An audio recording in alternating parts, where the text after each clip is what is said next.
time and time again in conversation and online, I've had LDS friends I've talked with, I've had atheists discount the resurrection appearances and say evangelicals are inconsistent because we accept what's in the Bible, but not the Book of Mormon. The broader picture here is that, as you're mentioning here, on the one hand, Mormons are arguing that Christians are being inconsistent because they accept the testimonies of the Gospels that these various individuals saw Jesus alive after his death, but they don't accept Joseph Smith's claim that he saw the risen Christ in what is known as the first vision, or that the 11 witnesses saw the gold plates. And so the Mormons argue, this is on the one hand, that all of this is just a gross inconsistency on the part of Christians who accept the New Testament accounts, but not that of Joseph Smith and his 11 comrades. Are the 11 witnesses for the Book of Mormon as reliable as the witnesses for the resurrection of Jesus? If we accept the biblical account that Jesus appeared to his disciples, do we need to accept the first witnesses to the plates? Both LDS and atheist apologists have called evangelicals inconsistent in their rejection of the 11 witnesses listed at the beginning of the Book of Mormon. Our guest today, Dr. Rob Bowman, is an expert on both Latter-day Saint theology and history and the historical Jesus. He's going to help us make sense of this. Rob, thanks for coming on. Thanks for having me. You're the perfect person on so many levels to help unpack this with me. And so let's just jump right in. What are the golden plates and why are they so important for LDS origins? The gold plates are an artifact that Joseph Smith claimed to have first seen in 1823 and taken temporary custody of in 1827.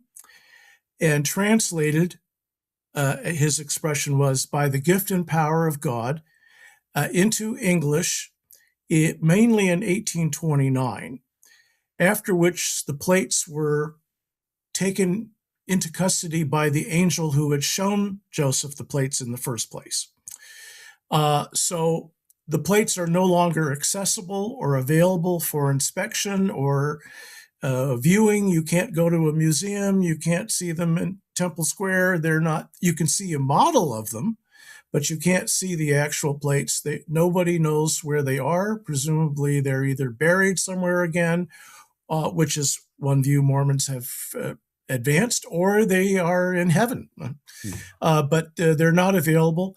However, and this is the interesting part that I know we're going to plan to discuss here, prior to the plates being permanently whisked away wherever they went, Joseph allegedly showed them to 11 of his family and friends, and they gave testimony that they had seen the plates, and those testimonies are written up in a couple of documents that are in most editions of the Book of Mormon, right up at the front, near the front, to attest to the validity of the Book of Mormon. Now, this is extremely important because the plates ground the whole LDS story in something physical, in something tangible, in something that is allegedly an ancient record that Joseph translated by a supernatural gift into what is called the Book of Mormon, and that is the foundation of the LDS Church.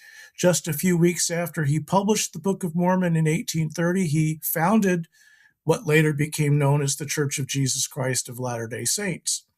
It is regarded as the foundational text of the LDS religion. Now, of course, that is alongside the Bible and other modern scriptures.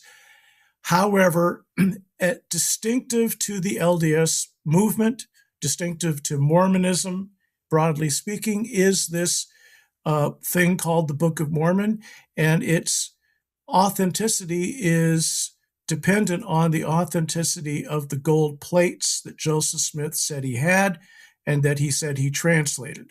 That's why it's important. If those gold plates were not real, or if they weren't what he claimed to be, those are two possibilities, then Mormonism as such falls. It can't be true. The LDS religion is based on a falsehood. If the gold plates didn't exist, or if Joseph had plates, but they didn't contain the Book of Mormon, then Mormonism is not true. So it's make or break with this issue. It's a deal breaker if you don't believe in the authenticity of the gold plates. Now, there might be some other ways we could test Mormonism, for example, like the Book of Abraham or the origins of, say, the Lamanites and the Nephites and the historical records. So there's other ways we could lean into this. But the primary test, often when you speak to somebody who's LDS, is read the Book of Mormon and pray about it. And it claims to be a historical record. Hence, it starts with witnesses. So it's not meant to be taken as a fictional account. It's meant to be Correct. taken as a historical account. And so, given that's right at the beginning, so much is at stake for the story contained therein, Joseph Smith as a prophet, and the Latter-day Saint Church today. Agree with that? Anything you would add to that? You're making a crucial point, which is that the Book of Mormon is, in a very practical sense, the gateway into the LDS religion. It is the focal point of the missionaries' message to prospective converts. They want them to read the Book of Mormon, pray to know if it's the Word of God, and to receive an experiential confirmation of that in some fashion. And they're coached to have that happen. They're encouraged to seek that.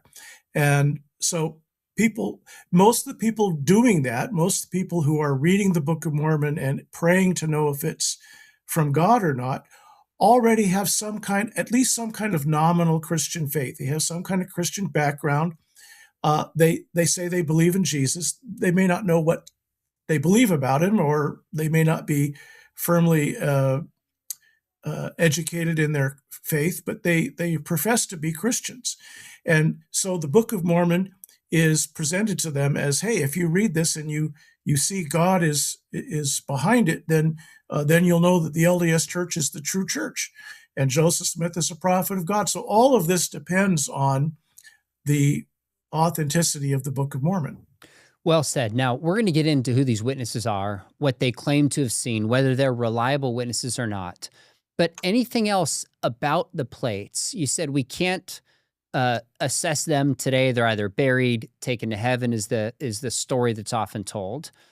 But anything about how Joseph Smith got the plates, anything about how he translated them that's kind of relevant for our investigation at this point? Well, there are a lot of things that could be said about this. And I'm smiling not because I want to make fun of it, but because it's a really incredible story. And I'll just give you the bare bones. I've already mentioned a little bit of this already. Joseph Smith says that he first saw the gold plates in 1823. He says that he was led to the spot where the plates were buried inside a box, along with some other paraphernalia. Most importantly, stones that he was told would be used to translate them or read them. But he wasn't allowed to take them at that time, and he had to come back every year, and it was on the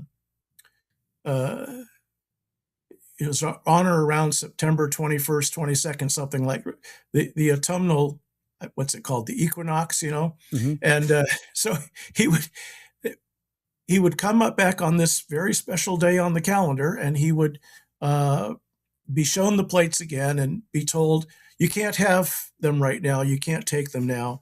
And there was always some instruction that he failed to follow, or some concern that was raised about him taking them. And then finally in 1827, he was allowed to take custody of the plates.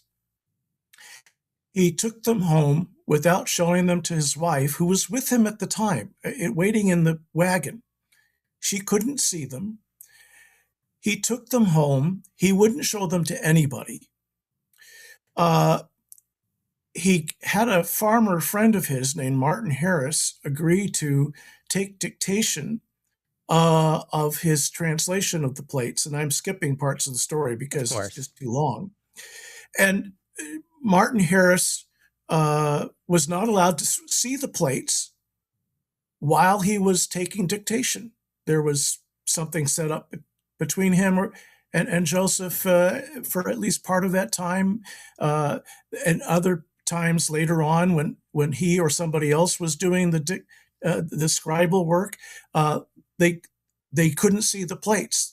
Joseph wasn't even looking at the plates most of the time. He was dictating with his face buried in his hat, with a stone inside the hat that was later called a seer stone, but in pop culture at the time it was called a peep stone, or it was some kind of, basically it was a magic rock you used to find buried treasure.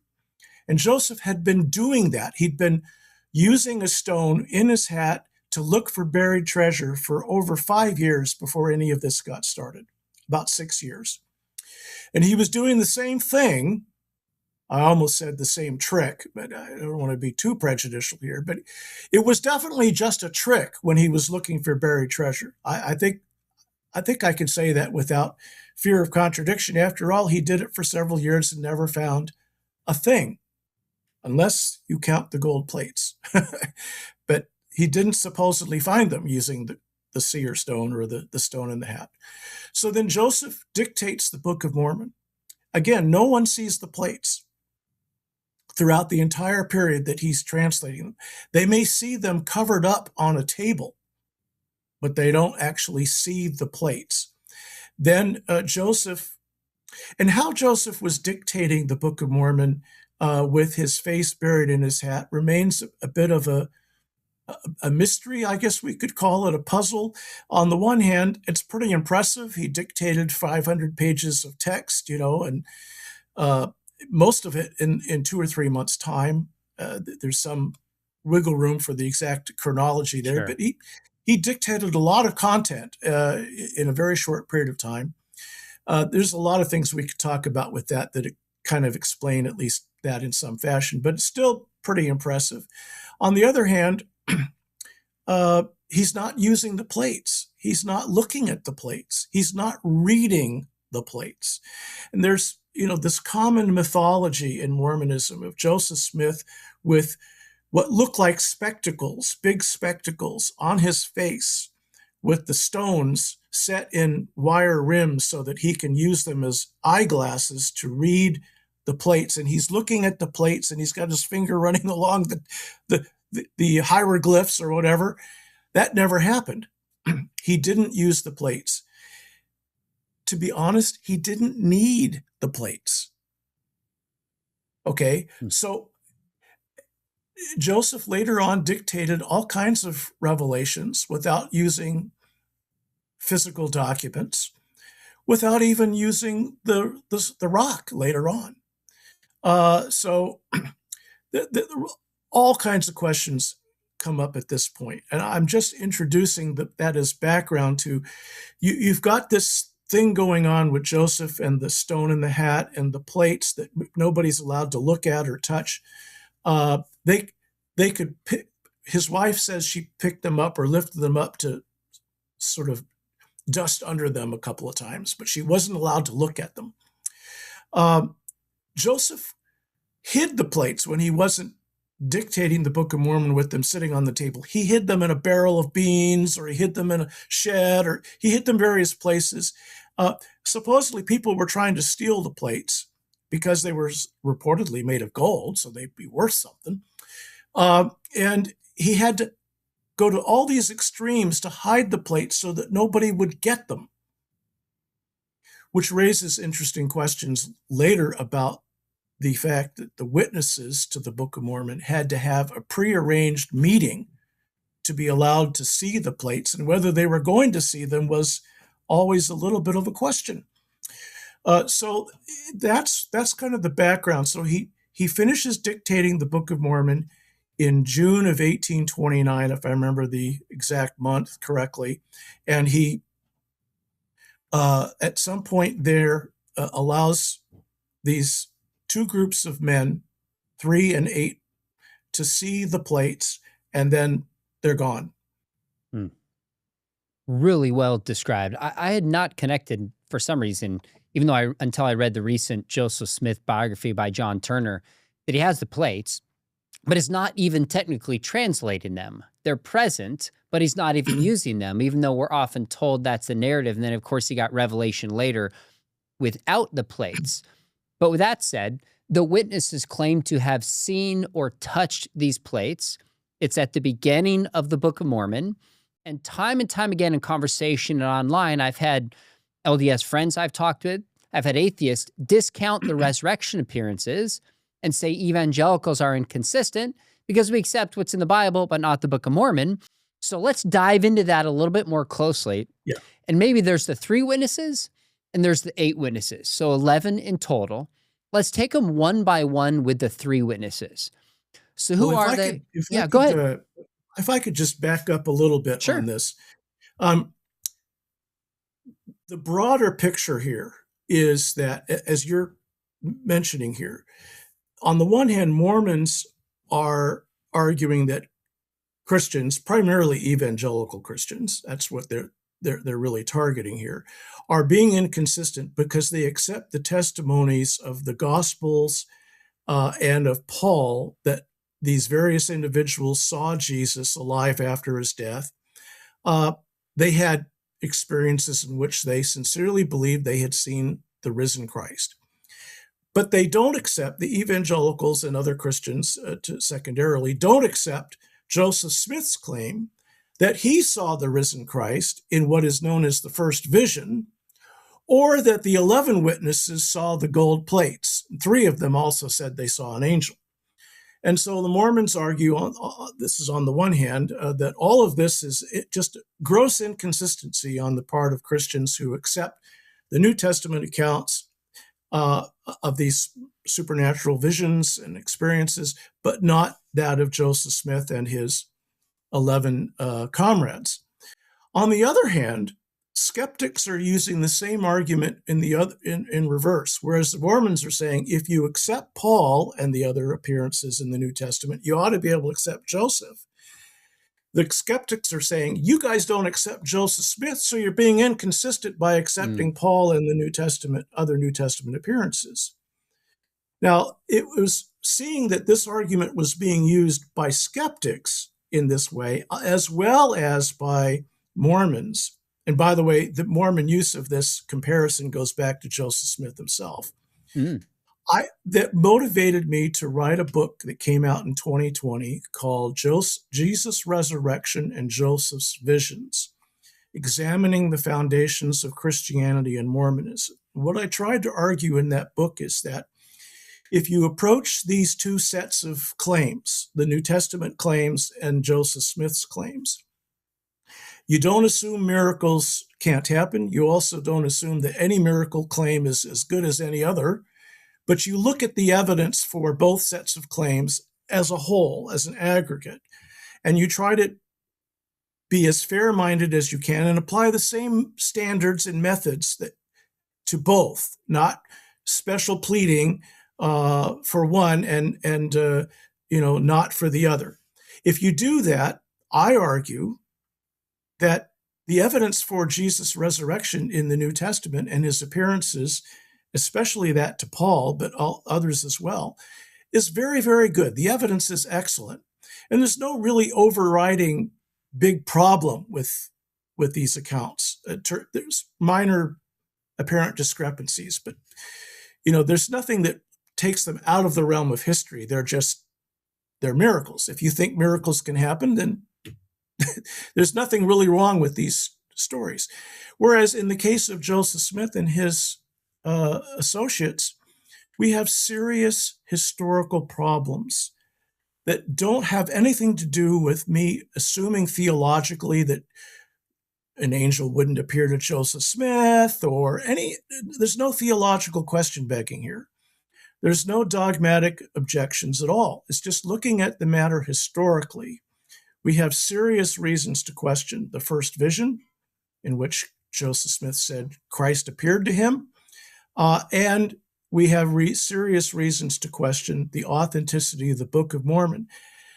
Not just the testimonies of the witnesses, although we do have reasons to question their testimonies, but also the internal evidence of the Book of Mormon is heavily stacked against its authenticity. So I try to take all of the evidence. So, for example, with Jesus' resurrection, I don't just appeal to the witnesses, I also appeal to the historical fact of the death of Jesus on the cross, which leaves a gaping hole in history if they went from that to a thriving movement of people believing Jesus was alive, and the evidence for the empty tomb, which is the closest thing to an artifactual something comparable to maybe the gold plates, unless you count the Shroud of Turin, which I don't really get into that, but that's another interesting question. But try to look at all the evidence, the physical, historical, objective evidence that isn't dependent on accepting miraculous claims, and then situate those testimonies in that context with what we know about the people involved. And I try to do the same thing with the evidences pertaining to Joseph Smith, the Book of Mormon, and the witnesses to the Book of Mormon. And the bottom line, in my view, is the evidence isn't very good for the latter. In fact, there's strong evidence against Joseph Smith's claims and the claims of the witnesses to the Book of Mormon. And so it's not that I have a bias against miracles or even that I have a bias against modern miracles. I have a bias against poorly evidenced claims, whether they're miraculous or not. And these are very poorly evidenced. Rob, that was beautifully stated. I'm glad you paused me to clarify what's at stake. And that also explains why I asked you to come onto this show, because you've done a lot of work on historical Jesus. You care deeply about LDS people and the theology and the debates and invested yourself in this. So let's jump into the witnesses. And this is right at the beginning of the Book of Mormon. And in some ways, it's powerful to start with somebody who's reading this, thinking, wow, this isn't just a fictional story. In some ways, it's like jumping into the Gospel of Luke, where Luke is like, I've investigated this carefully. I've talked to witnesses. I've chronicled, so you know the certainty of it. For the uneducated jumping into Luke, it feels very much the same jumping into the Book of Mormon. But rather than one person, you have 11. But the devil, so to speak, is in the details. So there's 11 witnesses. Let's take the three at first, if that's okay. Yes. And just who are the three, what claim is made, and what do you make of that claim? All right. So the three witnesses are Martin Harris, who was Joseph Smith's principal financial backer in the Book of Mormon project. He was financing the writing of the translation, and he even started doing some of the translation himself. He got fired from that part of the job, but that's a fun story as well. But he was the first scribe and the primary financial backer of the Book of Mormon. So he was heavily invested in the project from the get-go.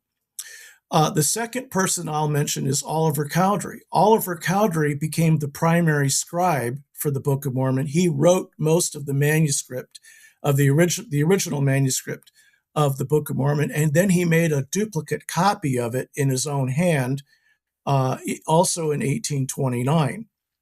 So he was very, very heavily involved in the project before he allegedly saw the gold plates. Then the third person was was David Whitmer.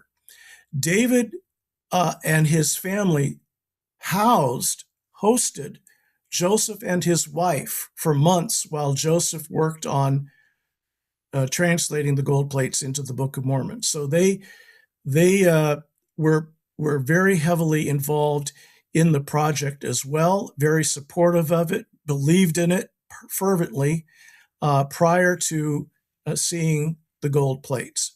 So those are our three witnesses.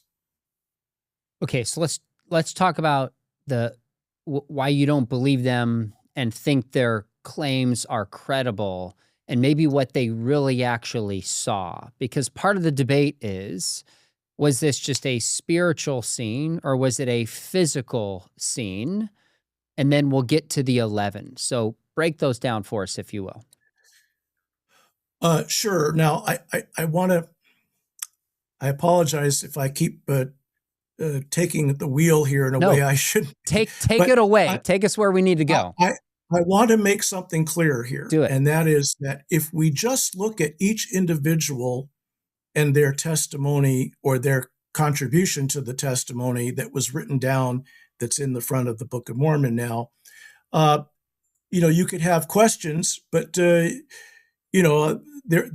are reasons why Mormons feel that they can believe these people, and the fact that there's 11 of them seems to count for something. Mm-hmm.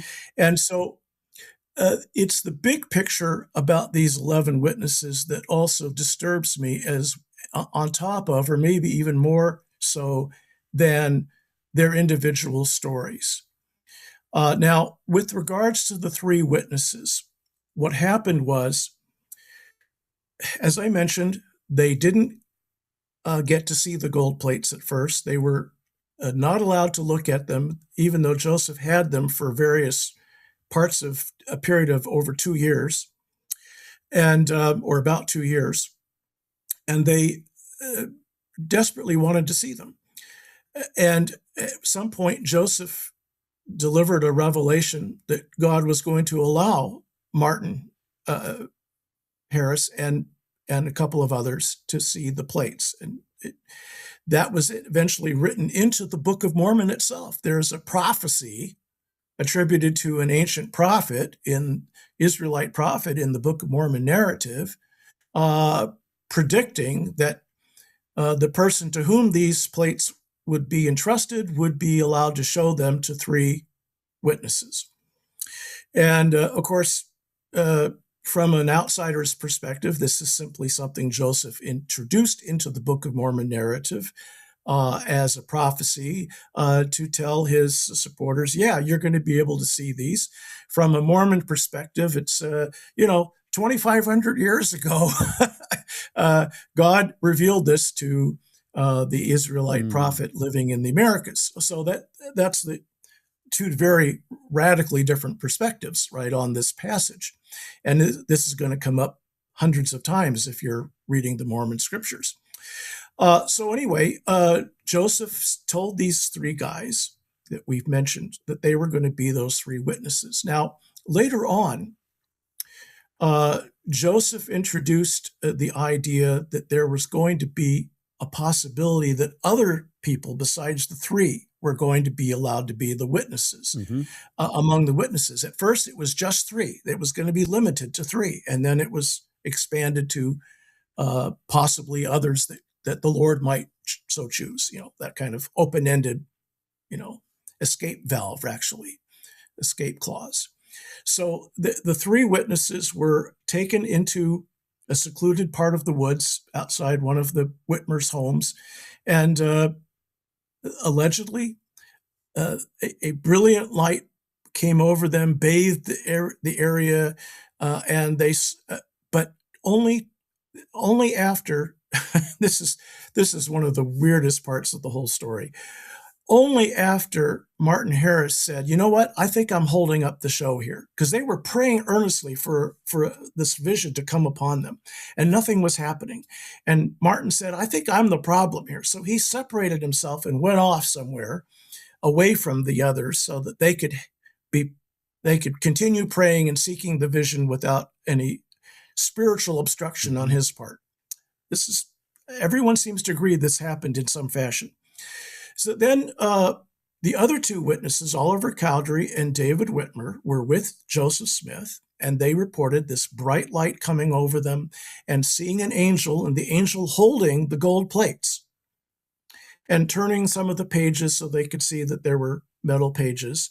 And they also, and also on a table out there in the woods. I don't know who put the table there. I've never seen any comment about where the table came from. But on a table, there was not only the gold plates, but there were other paraphernalia. There was the interpreters, or Urim and Thummim. Sometimes they got called later on. The stones that were supposedly set in wire rims to be used as spectacles, those were on the table. And the sword of Laban, mentioned in the Book of Mormon, is this very, extravagant-looking, apparently, weapon that the hero of the first part of the Book of Mormon, Nephi, takes off the dead man Laban. That was on the table, and there were other things on the table. And so they saw the angel and they heard the voice of God, maybe, and not just the angel, but also a voice of God, supposedly. Some of them at least said that was the case, telling them that that it was true, that it was the word of God, and it was translated correctly, and all that. And so later on, Joseph got together with Martin Harris, and they prayed separately, just the two of them. And Martin Harris reported that he had an experience that he understood to be a vision or revelation of the Book of Mormon plates, and that satisfied him. So that's now the problem, not the only problem, a problem with this story, other than it just being weird in certain ways that I don't know that has any good theological explanation, is that both Harris and Whitmer later on made statements indicating that the experience was less than, shall we say, physical, that it was a spiritual experience or a vision, and the angel, according to David Whitmer, and I just found this statement more puzzling than anything. I don't even know what I'd want to make very much out of it. But look, this is what he said. He said that the angel didn't. He was asked to describe the angel. He said, "Well, I can't really describe him because he didn't really look like anything." It was kind of nothing from your point of view, and it's kind of hard to. He basically didn't have an answer as to what the angel looked like, and they didn't touch the plates. This is the general consensus of the import of the testimony that's in the Book of Mormon and of their later interviews, that they didn't get to touch the leaves of the Book of Mormon gold plates at all. Does one take this story seriously? Well, you take it seriously in the sense that, these guys definitely claimed this happened, but what happened, and are we being given sort of the straight scoop here? Those are legitimate questions. This is not an obviously credible miracle account or visionary account. And there are a number of reasons why we can get into maybe after we talk about the testimony of the 8 witnesses. But the point is that the story has some credibility issues, even on the elements that I've described. Not because I don't believe in miracles or visions or modern occurrences, but because the story just doesn't seem to fit well, either with biblical accounts of miracles and visions, or even to make much sense on its own terms. That's really helpful. We'll circle back to some of your other concerns. On page 54 of History of the Church, Smith wrote, "Not many days after the above commandment was given, we four," which is Martin Harris, David Whitmer, Oliver Cowdery, the 3 you mentioned, and myself, Joseph Smith, agreed to retire into the woods and try to obtain by fervent and humble prayer the fulfillment of the promises given in the above revelation, that they should have a view of the plates. Now, I'll skip down. He says that we did not, at the first trial, however, obtain an answer on manifestation of divine favor in our behalf. We again observed the same order of prayer, each calling on and praying fervently to God in rotation, but with the same result as before. And then they describe a light and kind of a vision that they had. But in an article on this, Bill McKeever, friend of both of ours, the Mormon Research Ministry, he says, praying to see the golden plates out in the woods seems rather odd. After all, Smith had already commenced translating the plates in a second-story bedroom in the Peter Whitmer cabin. Why not just allow the 3 men to see the gold record at the location? Why was prayer necessary to see the plates if they were in fact tangible? Harris's behavior also seems strange if the plates actually existed. How would his doubt be a detriment to seeing a physical object? These are very fair questions, and we might circle back to this, but before we go on to the 8, any other thoughts on that or concerns you want to raise at this point? Well, I'm going to try to be scrupulously fair on this issue, because a Mormon could object that, well, you had to have faith to see the angel. maybe not to see the plates, but the angel showed them the plates. In order to be allowed to see the angel, you had to have faith and you had to sort of make yourself spiritually ready. That might be, and I don't know how many Mormons would say that, but that might be one way of trying to diffuse the issue, but it doesn't work very well because nowhere in the Bible, no, I have to say there's one exception. Almost everywhere in the Bible, when people see angels, they're totally unprepared for it. They don't know that they're going to see an angel. They're not looking to see an angel. In some cases, they don't even realize it was an angel till it's over. There's one exception to that, and that's the story in the Old Testament historical books about there was an army of angels that was there to protect the Israelites from a foreign enemy, and one guy couldn't see the angels until the other one said, "Yeah, the Lord will show you now," and boom, they saw all the angels. So that's the only exception. But he didn't need to spiritually prepare himself for it. He just needed to be told, this is going to be shown to you. Yeah.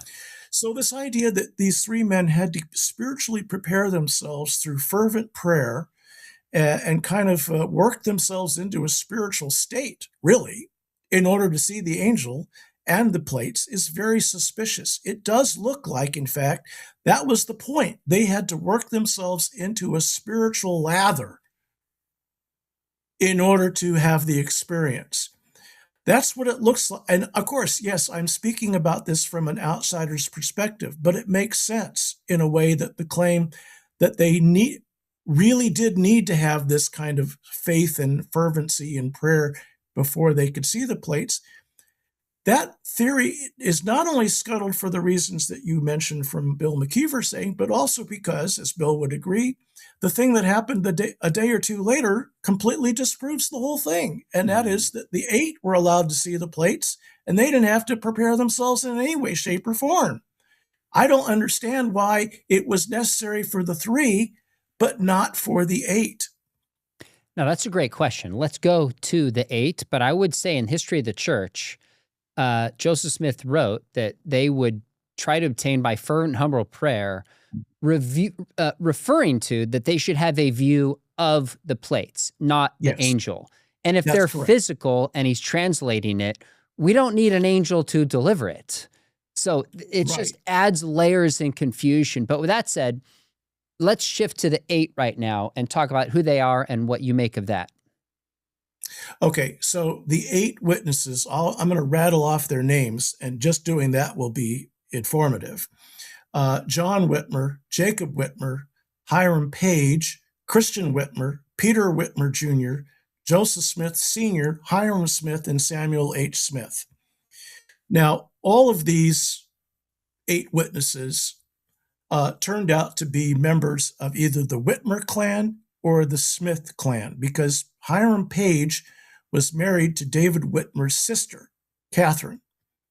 And so they were either Whitmers or they were Smiths. And several brothers of David Whitmer, Joseph Smith's father, Joseph Sr., and 2 of his brothers, Hiram and Samuel. Those were the 8 witnesses. Now, I say that this is already something that should be at least a bit of a yellow alert, because it's we talked about we were going to compare this with the resurrection appearances. Jesus' resurrection appearances were to men and women from at least a dozen different families. Very likely a lot more families than that, but at least a dozen different families. No more than 2 or 3 from any single family. But Joseph's witnesses to his gold plates are all except one taken from the Smith or Whitmer families, because Cowdery was a distant cousin of his, and a couple of years later, he married one of the Whitmers. And so he was already kind of ex officio part of both families in a way. He was very close to both families, but technically not a close relative until till he married Elizabeth Whitmer. And Martin Harris, the only outlier here for sure. He was never part of either family. But all the others are Smiths and Whitmers. This led Mark Twain to caustically remark in his book, Roughing It, I could not have been more satisfied if the whole Whitmer family had testified. I didn't know he had said that. That's interesting. Okay. Yeah. So keep going. Now, please understand, there's nothing wrong with a family member being involved. The problem here is that we have virtually all of the witnesses mustered to provide testimony to the gold plates being members of these two families, and all 11 of them already heavily invested financially, logistically, emotionally, and or more than one of those ways in the success of the Book of Mormon project. They were backing it financially. They were hosting Joseph in their home. They were, they were part of his family, so they were all heavily invested in it. And Joseph's selection of these 11 men from these, almost all from the two families, and all of the 8 from the Whitmers and Smith families, raises some serious questions about the credibility of their cumulative testimony, because we're really just having two small family groupings that are heavily involved in this project, and they didn't have to be convinced to be witnesses. They all wanted to be. They were already part of the project, and they wanted the honor of being counted as among the witnesses to the gold plates. And that at least raises some legitimate questions or doubts about the value of their testimony cumulatively and not just individually. Okay, so you mentioned that you had some concerns about the 11 when they're kind of taken as a whole, that we would circle back to after we looked at the 8. So for me, a couple things that jump out were there is an expectation built in to see the plates. There's a social expectation. There's already a belief that the plates exist and were translated. They had been told about the story. This is very different than the appearances of Jesus, where Jesus predicted, Mark 8, 9, and 10, John 2, John 10, that he would die and he would resurrect, but they don't expect it. They don't understand it. They're caught off guard and still don't believe when they hear it and they see it. So one significant difference here is just expectation and surprise between the two that I think is significant. Now, any comments on that? And then any other concerns as a whole you want to bring in? Well, you're making an extremely important point. And there's a lot of subsidiary elements to the stories that I think would really strengthen the point that you're making. The apostles had lost faith in Jesus after his crucifixion. Why? Because crucifixion wasn't just dying. It was dying an ignominious, hideous, horrific, ugly, shameful death. It was designed to do that, by the way, to be all that. The Romans relished humiliating men and their families and compatriots in the culture by doing this.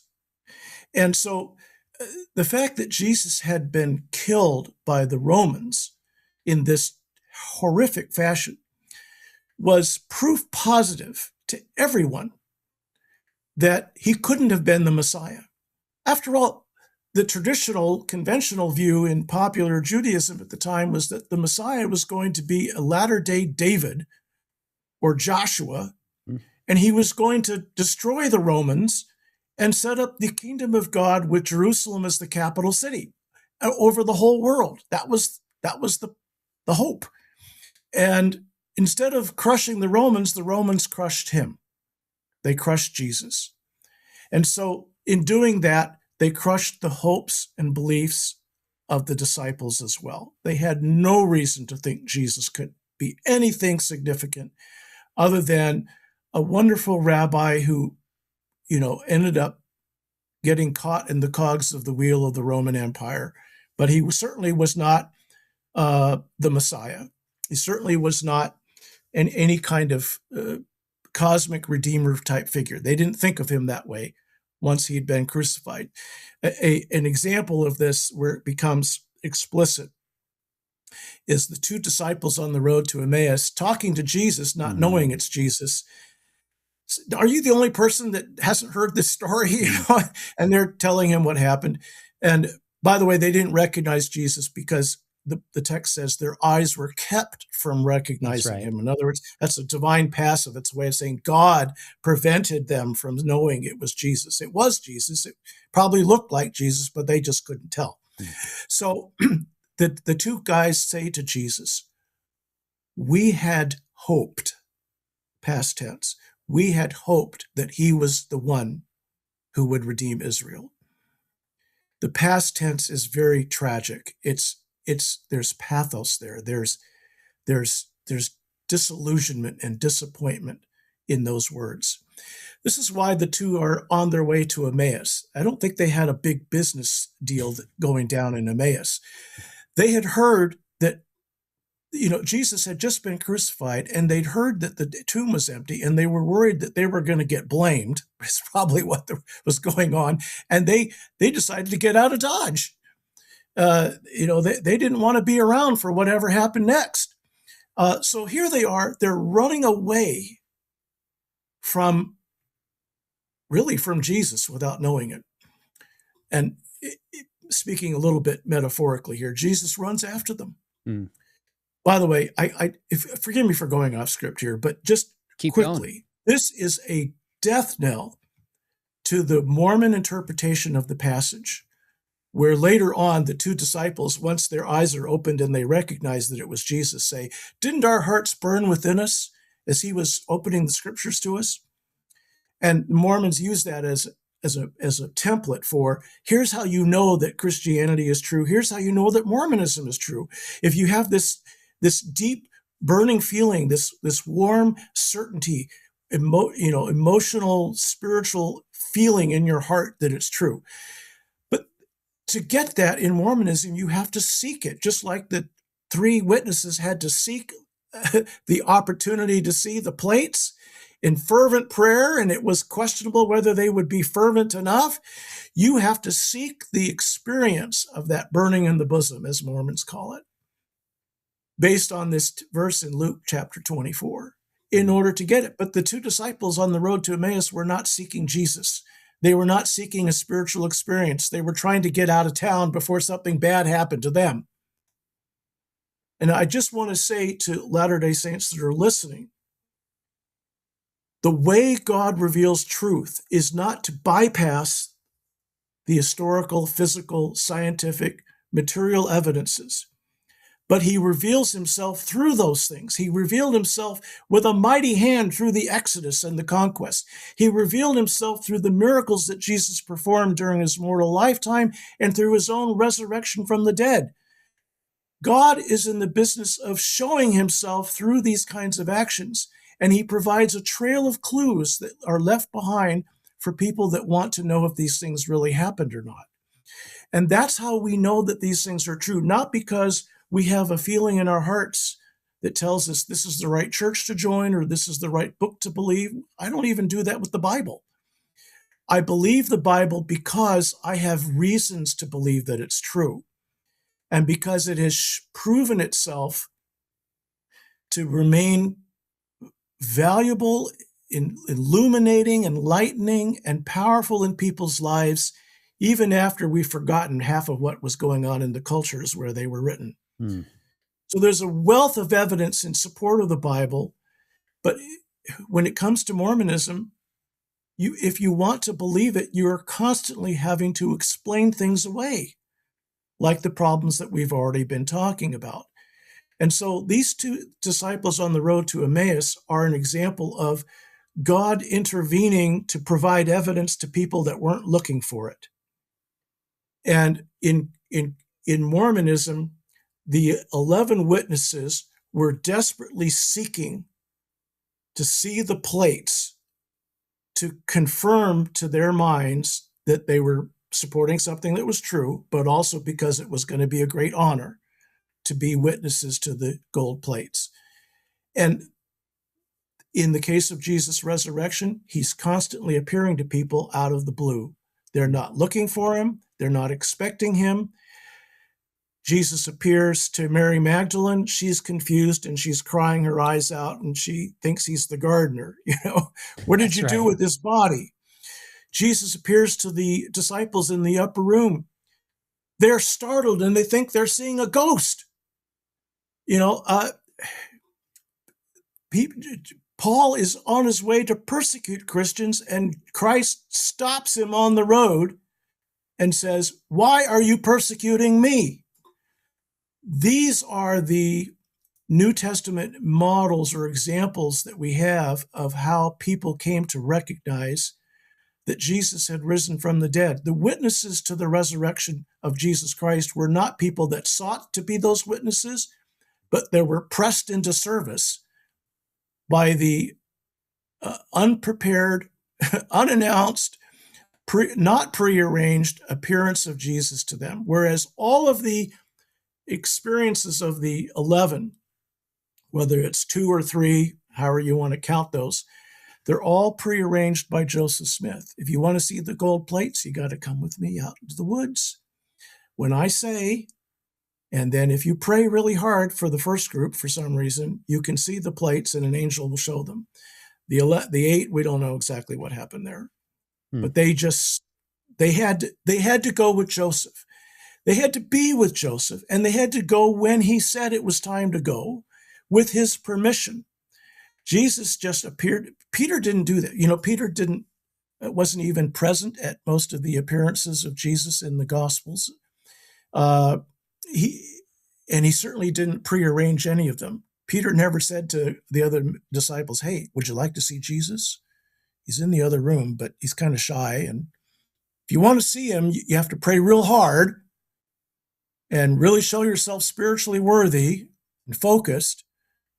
And then I'll let you see Jesus." That didn't happen. And that's a huge, tremendous difference between the appearances of Jesus in the New Testament and the encounters with the gold plates in the story of Joseph Smith. First off, Rob, you are not taking us off track. This is exactly what I was hoping you would lay out for us. And I want to emphasize in Doctrine and Covenants 17, Joseph Smith said he obtained a revelation from the Lord. He says, "Behold, I say unto you that you must rely upon my word, which if you do with full purpose of heart, you shall have a view of the plates." So full purpose of heart, trust on his word. It says again, that was verse 1. Verse 2, "And it is by your faith you shall obtain a view of them, even by that faith which was had by the prophets of old. And after you have obtained faith and have seen them with your eyes, you shall testify about them." So it's built in before they even see it, that they're kind of called to this task of uniquely testifying like the prophets of old, which in some ways could land as like, wow, I uniquely get to see this spiritual experience and testify of Jesus. Yeah. And then really, this would take us aside. But verse 4 says, "And you shall do that my servant Joseph Smith Jr. may not be destroyed." I mean, talk about putting emotional pressure on somebody. Pray fervently to see this, and if you don't, I'll be destroyed. I mean, I don't want to overstate this, but it smacks of such manipulation to me to read this, frankly. I think it is. Now, to your point earlier, I just want to read a couple sources. Harris told skeptic Anthony Metcalf that he, quote, "never saw the plates except in a visionary or entranced state." He said, "I never saw the golden plates, only in a visionary and trance state. I wrote a great deal of the Book of Mormon myself," as Joseph Smith translated or spelled the words out in English. "Sometimes the plates would be on a table in the room, which Smith did to translate and covered with a cloth. I was told by Smith that God would strike him dead if he attempted to look at them. And I believe them." So there's so many factors here that just add to it. And it kind of Yeah. raises the question, do we have any actual witnesses of the plates? Now, if by witnesses, I mean the kind of witnesses we have in the Bible are clearly we saw Jesus. He's been transformed, but it's the same Jesus. Reach out and Yes. touch his ankles. Touch me. I'm not a ghost. He eats Right. fish. Now, I know skeptics would come in and say that was added later, but that is a separate conversation. That is not the Yes, it dialogue is. we're having here. When you take the appearances as a whole, it's not in a visionary state. These are genuine eyewitnesses. So we have Yeah. all over the Gospel of John, all over Acts, we are witnesses of these things. We have seen it. And it's meant in the kind of sense, as our friend J. Warner Wallace says, the kind of witnesses we would have today to a crime scene. So are there any actual witnesses that can testify to holding and seeing the plates, not in an entranced state, but physically like we see something else? What's your take on that? Well, the conventional story, based on the way Mormons usually read the testimony of the 8 witnesses, is that the 8 witnesses actually held the plates in their hands, touched them, were able to feel the pages, maybe turn the pages, and so forth. There's a little bit of confusion in the sources as to, beyond the published testimony as to whether the physical manipulation or handling of the plates was on the same occasion as when Joseph allowed the 8 witnesses to view the plates together. And most of the sources agree that it was together. John Whitmer at one point said that there were 4 at one time and 4 at another time. Almost nobody believes that. So Joseph shows the 8 guys the plates all in one go on some occasion. We don't have the exact date. We can guess within a few days probably. But is that when they actually held the plates and physically touched, the metal and all that? The source, the interviews that they did later are a little bit confusing on that issue. The few that talked about it at all. Actually, none of the 8 witnesses except John Whitmer ever said anything publicly that got written down after the testimony was published in the Book of Mormon. The other 7 of the 8 witnesses either died too soon or just never said anything, or didn't say anything because they were estranged, but they didn't come out and criticize the Book of Mormon.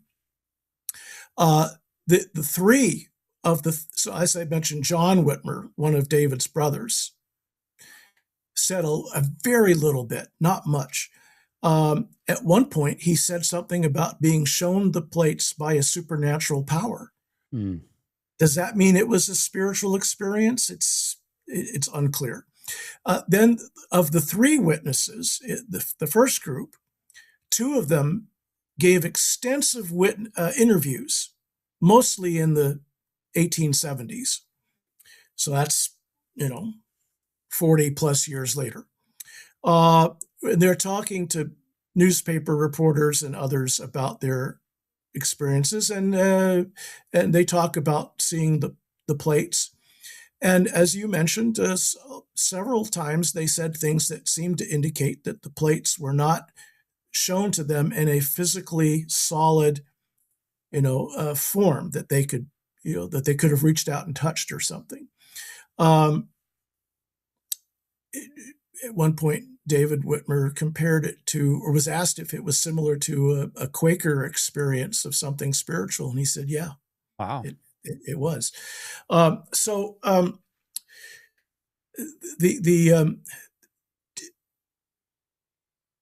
just cut to kind of where I am on the sort of on this issue. Okay. I think the 8 witnesses probably saw something. Okay. I think they probably saw metal plates. I'm at this point, and for several years now, I've taken this position. I took it in that book that I mentioned earlier that was published, 6 years ago now. Time flies. Does. And my view is that more than likely, although nobody can prove that this is true or that it isn't true, more than likely Joseph had a set of metal plates. He may have constructed them himself. His father's farm included a cooper shop. That's an old-fashioned term for a place where you worked with tin and copper and made things, made buckets or whatever that you needed on the farm. And he may have well made some plates out of the tin. And there's a couple of interesting comments that Joseph and others made years later about the gold plates, saying that they were something similar to tin, or that the pages were almost the same thickness as tin. And maybe because they were, we can't prove that, because nobody can prove anything about the plates because they don't exist, at least in any form that anybody can find. But it's a reasonable hypothesis. So I'm willing to concede, for the sake of argument, let's say, that Joseph may well have had some plates, and they may have looked like gold plates to the men in the 8 witnesses. I'm less confident that Joseph showed actual plates to the 3, but that's also possible. Okay. Who knows? What I can say definitively is that none of them knew what was on those plates. They didn't know that they were written in any particular language or anything, any script that they could identify as to its linguistic nature. They certainly didn't know what it would mean if you translated it into English, if it was translatable. They reportedly saw, I'm sorry if this sounds pejorative, I don't mean it that way. They reportedly saw squiggles on the metal plates that they took as ancient characters, but they couldn't reproduce them, and they didn't know what they meant. So at most, the testimony of the 8 witnesses confirms for all but, the skeptic who just doesn't want to think that there were plates, that they very well may have seen metal plates, but that doesn't prove the Book of Mormon is true. That's kind of where I land on this. I'm open to being corrected, but I don't know of any good evidence that he didn't have plates. And he may well have had some metal plates, and he may well have constructed them into a kind of a book, like artifice with the rings that he said were bound them together, and so that may have been the case. But it's very peculiar that he didn't show anybody these plates for something like 2 years after he allegedly took custody of them. He never showed them to his wife. Not once. And it's not that she wasn't around. I mean, she had to dust under them, reportedly. His first wife, Emma, is the key. Yeah. He never showed them to his mother. Hmm. She was one of his biggest supporters. He never showed them to her. He never showed them to his wife. Of course, he wouldn't show them to Lucy Harris, who was Martin's doubting wife, who was very upset about the whole thing and upset about Martin wasting his time and money on it. He wouldn't show her the plates either. That I could kind of understand, but not showing his mother or his wife. What's wrong with this picture? Then we have this story that comes up like 50 years later. Well, I'm sorry, I'm exaggerating. 40 plus years later, from David Whitmer, that his mother Mary was out in the barn, I guess to milk a cow or something, and she saw this old man that turned out to be the angel Moroni, and Moroni showed her the plates. This is before any of the 11 witnesses got to see them, too. I don't really buy David's story about Mary, but it's one of those folkloric things that you can't prove or disprove. But why would the Lord have an angel show the plates to Mary Whitmer, but not to Lucy Smith or Emma Smith? It doesn't make any sense. They never did get to see the plates. They were taken away, and these faithful women that supported Joseph through thick and thin never got to see them. Rob, that's a good take. Let me read a couple things, and I'll have you kind of give some wrap-up thoughts here. This is in in Bill McKeever's article on Did the 11 Witnesses See the Plates? Apparently, on April 5th, 1839, Theodore Turley challenged John Whitmer to either affirm or deny his testimony regarding the golden plates. Whitmer responded by saying the plates were, quote, shown to me by a supernatural power. This is the History of the Church 3:307. And McKeever asks, why would the supernatural power be necessary if the plates actually existed? Again, super fair question. So, Yeah. Robert N. Hollinger, on page 133 of his book, Joseph Smith's Response to Skepticism, wrote, the written testimony of the 8 witnesses differed from that of the 3 witnesses. They claim no revelation, no voice declared to them that the work is true, no power of God showed them the plates, just Joseph Smith. No angel of God laid the plates before them, no voice of the Lord told them to testify of what they saw. For that reason, Edward Meyer concluded the testimony of the 8 witnesses was written primarily as a further evidence that Smith indeed had the plates rather than as a demonstration of modern-day revelation. However, the 8 did claim revelation in their conversations with others subsequently. When David and Mark stopped at the Whitmers on March 1830, the 8 witnesses, quote, affirmed that an angel had showed them certain plates of metal having the appearance of gold that were dug out of the ground by one Joseph Smith, end quote.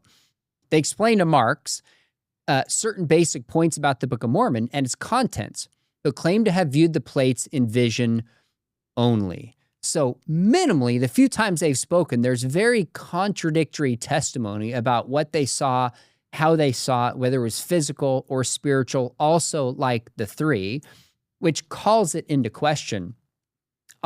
In this new biography on Joseph Smith by John Turner, who I think is just a very fair historian, he says the people closest to Joseph Smith, his wife, his parents, his siblings, and a few friends all believed him.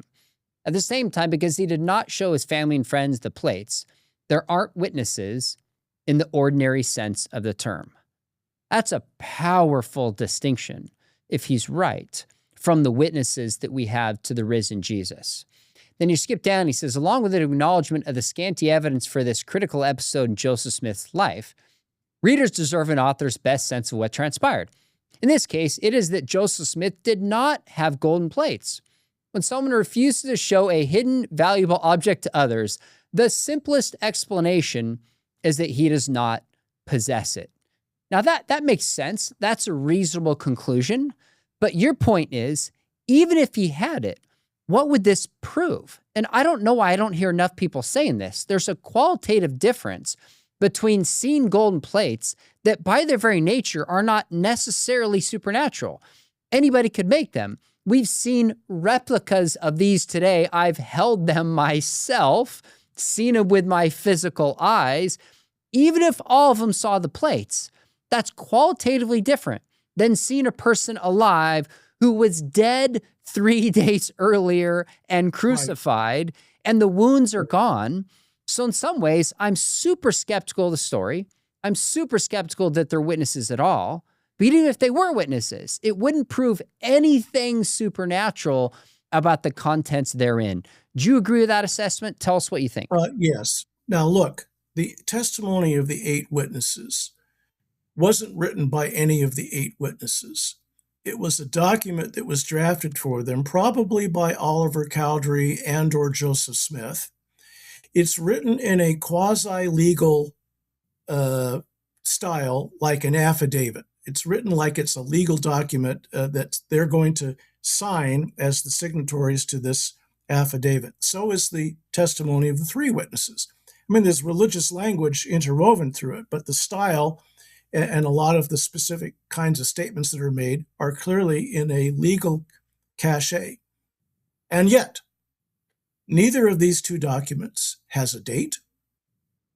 Neither of them says where they were when they had the experience, where they were or when they signed the document.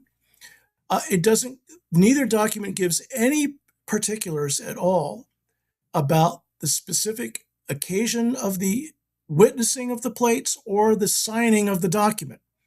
We don't have a copy. We don't have the paper on which the witnesses allegedly signed the documents. We have handwritten copy of the documents, all in Oliver Cowdery's hand. He writes all the names of the signatories at the bottom of the document. Did they ever sign the document? Well, one or two of them said that they did, but they didn't draft it. Oliver Cowdery probably drafted it, again, maybe with some input from Joseph Smith. It's a kind of it's a boilerplate document with none of the elements that are supposed to make it an official attestation to an event in 19th century way of composing such a document. Again, no date, no, no witnessed by some judge or something. Or law clerk. There's nothing like that. It looks like a document that was drafted, and the guys were told, "Look, sign this or say that you signed it, and then that can be included in the published Book of Mormon, and your names will go down in posterity as among these witnesses." And did they actually see something or not? It's hard to know. That's why I say I'm willing to concede that Joseph may have had plates, and very likely it seems that he did, but it isn't necessarily the case. We don't really know. Some of these unanswered questions, and also there are unanswered questions about the contents of the Book of Mormon. Some of these unanswered questions are unanswered for one simple reason. Joseph Smith was secretive. Mm. He manipulated the circumstances so that he was always in control. All of the first generation miraculous experiences or visions that allegedly were foundational to Mormonism. The first vision, the appearances of the angel Moroni, and there were a bunch of those, over a dozen of those. The appearance of the angel with the plates to the three witnesses. The appearance of John the Baptist and of Peter, James, and John to Joseph and Oliver Cowdery to establish the priesthoods. All of these, Joseph was present. All of these, Joseph dictated when these would occur, or he alone experienced them, as in the case of the first vision. You're basically dependent on Joseph Smith for the whole shebang. Also, the vision of what was on the gold plates and what it meant, that's dependent on Joseph alone. He's got his face buried in the hat, and he's dictating what supposedly the gold plate said in English. But nobody can see the stone, let alone anything else that might confirm this, except Joseph. So, see, Christianity does not depend on the testimony of one mortal human being in this fashion. If you don't accept Peter, well, then there's Paul, and vice versa. And there's also John. And these are all eyewitnesses. And you're not being asked to accept anyone's word for anything. You're not being asked to accept anyone's experiences for anything. All of these appearances of Christ in the New Testament are on such varied occasions with varied individuals. I count at least 10 different experiences or events involving at least 20 different people. And that's not even counting the appearance to the 500 mentioned in 1 Corinthians 15:6. We just set that one aside and say, look, we've got something like 20 or more people. We can count them and we can name almost all of them that we are told had this experience of seeing the risen Christ on various occasions. None of them were there for even a majority of them. They were all unannounced. Jesus just shows up wherever he pleases, to whomever he pleases, whenever he chooses. And that is such a different situation than what we have in the case of the Book of Mormon gold plates and Joseph Smith. It all comes back to, do you believe Joseph Smith? Do you trust him?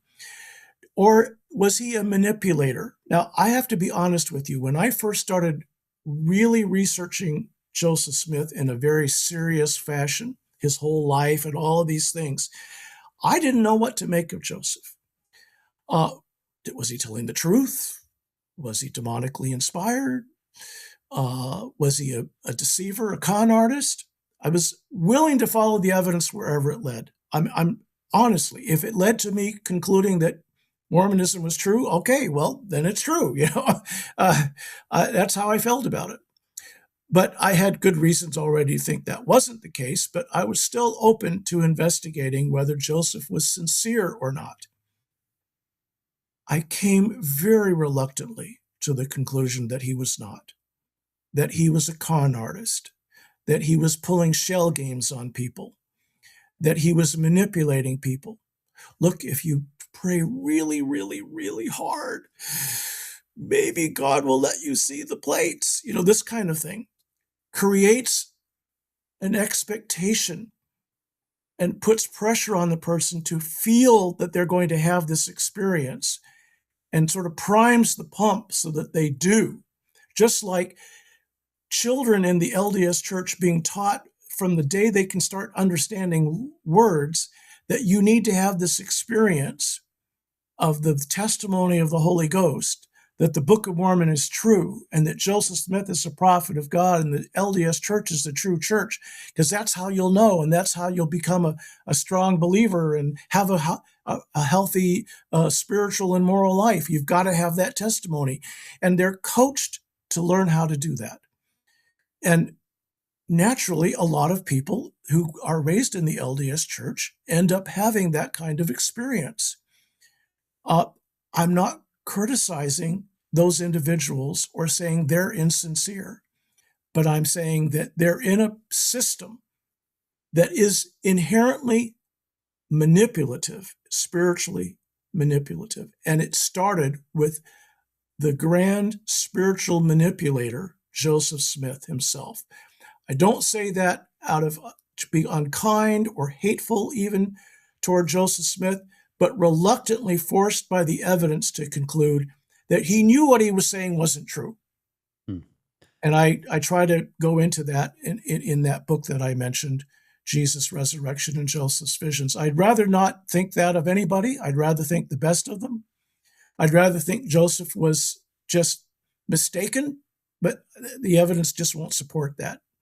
Rob, your book is fantastic. Jesus' Resurrection and Joseph's Vision. I've had you stream into my resurrection class in the past, and I don't remember if I forwarded this on to you or not. There it is. But my students really commented like that was fascinating. They loved it. It was so interesting. And like this, it's a deep dive. It's very fair. It's balanced. You're informed. You took your time. So it's Jesus' Resurrection, Joseph's Visions, examining the foundations of Christianity and Mormonism. I have one last question for you. We've got just a couple minutes as we wrap up. Yeah. We were chatting before, and you'd mentioned the death of the apostles and how that plays in here. Obviously, yes. I did research on that. I have my 2 cents, but you didn't tell me how you see it weighing into trusting the witnesses or not. Well, so I'd love to hear your take on it. Yes.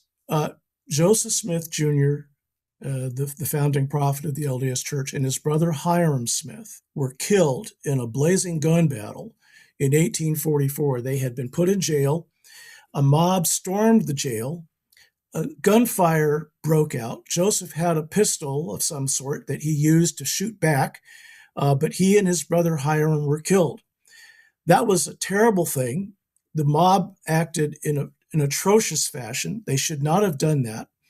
Not only because you just shouldn't do things like that, which I totally agree you shouldn't do things like that, but because in doing that, they ended up making Joseph and Hiram into apparent martyrs. And Mormons to this day say the most, egregiously grand things about what wonderful martyrs Joseph and Hiram were. Well, and supposedly they were killed because of their testimony to the Book of Mormon, or Joseph's testimony that he had seen Jesus. Nobody in 1844 really knew anything about that. They knew that Joseph Smith had been practicing polygamy, that he was planning to run for president, that he had a printing press in his town destroyed. They knew these kinds of things. That's why he got arrested. That's why he ended up getting killed. The polygamy issue was especially bothersome to the populace. He wasn't killed because of his faithful testimony to what he had seen, as Mormons would like to think. Of course, the apostles, on the other hand, the New Testament apostles, were not accused of crimes of any sort, really, except the crime of preaching that Jesus was the real King of Kings and Lord of Lords. Right. And so various apostles, at least 4 or 5 that we can be pretty sure about. James, the brother of John, sons of Zebedee, James got killed, Acts 12. Peter and Paul were put to death under Nero in his persecution around 64, 65, something like that. James, the brothers, the Lord of the brother's Lord, the Lord's brother. I can't talk now. I'm tired, apparently. James, the Lord's brother, was killed in Jerusalem in AD 62. It's reported in Josephus's works. It's not something in the Bible. It's in Josephus. Yep. So there's 4, and in each case, it's pretty clear that they were killed because of their stance as Christians, particularly in the case of the apostles, for Jesus' resurrection and the truth of Jesus' claims. They were not killed because they were political rabble-rousers or anything like that. Certainly not because they were doing something immoral. So the fact that the apostle, and there are other apostles we have pretty decent traditions about that very likely were also martyred, but the evidence falls short of the evidence for those 4, I would say. I agree. And you have a wonderful book on this subject called The Fate of the Apostles. Oh, thanks. I'm not just saying that, Sean. I've read several books on the subject. Yours was by far the best. And if I could say this, and I don't mean this any other way, and except flat out making the interesting observation, your approach to the evidence is basically the kind of approach I've advocated in this book on Jesus' resurrection and Joseph's visions. Let's take a good, hard look at the historical evidence. Let's not go beyond the evidence. Let's be cautious where the evidence is less than, proof. But let's see where it goes. And, when you do that, you've got really good evidence for about 4 of the apostles being martyred. And then you've got plausible evidence for some of the others. And then there's some that you have to say, we just don't know. And that's right. So, but your even-handed evidential approach to the topic makes your book by far, in my opinion, by far the best book on the subject. And I strongly recommend it to people. And I cited it in my book because it's important that people understand the issue accurately. It is a mistake for Christians to argue, well, all the apostles died for their faith. That's right. It is. Well, we don't really know that, but we know that some of them did, several of them did, and none of them died for anything wrong they had actually done. Now, look, we didn't get into this, but more than half of the 11 witnesses got excommunicated or left the LDS Church. 2 of them ended up going back, but 4 of them didn't. They got into other crazy things. 5 of them, maybe 4 or 5, I think it was 5. 5 of them, for a year or so, were following a man who claimed to be Joseph Smith's successor, James Strang. Strang claimed that he had ancient plates, that he had 11 witnesses supporting their existence too. Interesting. David Whitmer and Martin Harris were among these people that were following Strang. They eventually went their own way, but as most people did, because Strang wasn't believable in the long haul. But they fell for Strang's story. And it was very similar to Joseph's story on purpose. He even had the same number of witnesses. David Whitmer, toward the end of his life, published a little book in which he said, if you believe my testimony that the Book of Mormon is true, then you should also believe my testimony that God told me in the same voice that told me that the Book of Mormon was true, that Joseph Smith was a fallen prophet and that I should leave the LDS Church. What do you do with that if you're being honest and you're trying to assess all the evidence? I think it's very powerful. So the apostles' death as martyrs, as people of genuine character, all the apostles remained faithful to the end of their lives after they had seen the risen Christ. The only one that that never saw the risen Christ, and that was Judas Iscariot. Hmm. All the apostles who saw the risen Christ remained faithful. They lived exemplary lives. Several of them died for their faith. That is a dramatically different story than what we have with the 11 witnesses to the Book of Mormon. Robert, I love it. I'm so glad that I asked you that. In my first edition, 2015, I didn't talk about this, but the topic came up so many times in the 10 years before my update. People are like, what about Joseph Smith? So I did a deep dive, and in the back of the second edition, gave a response to whether or not Joseph Smith is a martyr. Very much in line with what you said, but that's a topic for another day. If people want to pick up that book, great. But right now, what I want them to get is your book, Jesus' Resurrection and Joseph's Vision. Jesus' Resurrection and Joseph's Vision. Very fair, very interesting, wonderful contribution.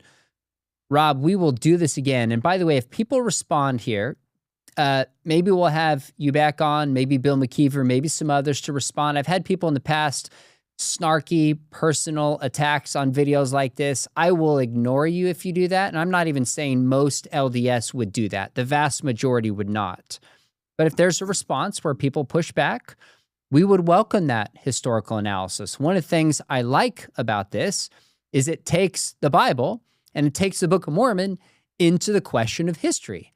How does history weigh in on the truth or falsity of these claims?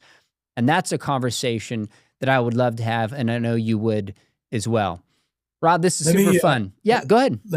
Let me just invite people, if they want to learn more about the book, go to my website, robertbowman.net, Robert Bowman, BOWMAN.net, and that website has information on this and all my other books. Free samples, excerpts from the books, all that kind of information, and where you can buy them if you're interested. So robertbowman.net. Awesome. It's a great book. I believe I endorsed it. It's been 5 or 6 years. I don't remember. You did, yes.